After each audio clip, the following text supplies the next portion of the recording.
எங்கேயும் போற வேலை இல்ல, வீட்டுக்கு முன்னாடி தான் செல்லா இருக்கு. இதோ வரப்போறேன். சரி வச்சாரு. என்ன தம்பி என்னைய பாக்குறீங்க? பரவாயில்ல சார், பொண்டாட்டிய சமாளிக்கிறது எப்படின்னு கரெக்டா தெரிஞ்சு வச்சிருக்கீங்க. 77 வயசு ஆயிடுச்சு, எக்ஸ்பீரியன்ஸ். தம்பி, கல்யாணம் ஆன எல்லாருமே ஆரம்பத்துல அப்படி இப்படிதான் இருப்பாங்க. அப்புறம் போக போக சமாளிக்கிறது அவங்களே புரிஞ்சுக்குவாங்க. ஆனா ஒண்ணு தம்பி, எனக்கு 77 வயசாச்சு. இன்னும் என் பொண்டாட்டிய முழுசா புரிஞ்சுக்க முடியல. ஏன் சார்? ஒரு பொண்ணை முழுசா புரிஞ்சுக்கிட்டவன்னு எடுத்துக்கிட்டா இந்த உலகத்துல யாருமே இல்ல. அப்படி புரிஞ்சுக்க முயற்சி பண்ணா ஒண்ணு சாமியாரா போகணும், இல்ல பைத்தியக்காரனா போகணும்.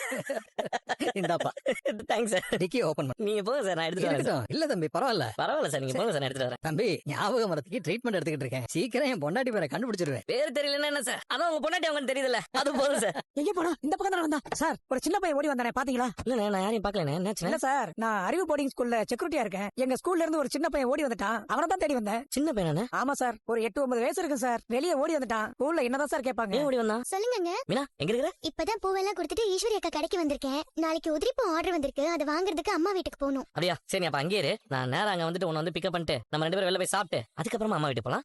சரிங்க. நானும் வண்டி எடுத்துட்டு வரல, நீங்க வாங்க, நான் இங்கே இருக்கேன். என்ன திடீர்னு லவ்ஸ் எல்லாம் பலமா இருக்கு? அப்படியெல்லாம் எதுவும் இல்லக்கா. மாசம் ஒரு தடவையாவது நாங்க இந்த மாதிரி வெளியே போய் சாப்பிடுவோம். இப்பெல்லாம் நேரம் கிடைக்கிறது இல்ல. எங்க பூ வியாபாரத்துக்கு வந்தா வெளியவே நேரம் சரியா இருக்கு. வீட்டுக்கு போனாலும் வீட்டு வேலை செய்ய நேரம் சரியா இருக்கு. எங்க 2 பேருக்கும் பேசிக்கிறதுக்கே டைம் இல்லக்கா. அதான் இப்படி மாசத்துல ஒரு தடவையாவது வெளியே போயிடுவோம். நீ கொடுத்து வச்சிருக்க மீனா. முத்து உன்னை நல்லா பாத்துக்குது. எனக்கும் வந்து வாச்சிருக்கேன். ஹோட்டலுக்கு போலானா தண்ட செலவு, வயிறு கெட்டுறோம்னு சொல்லும்.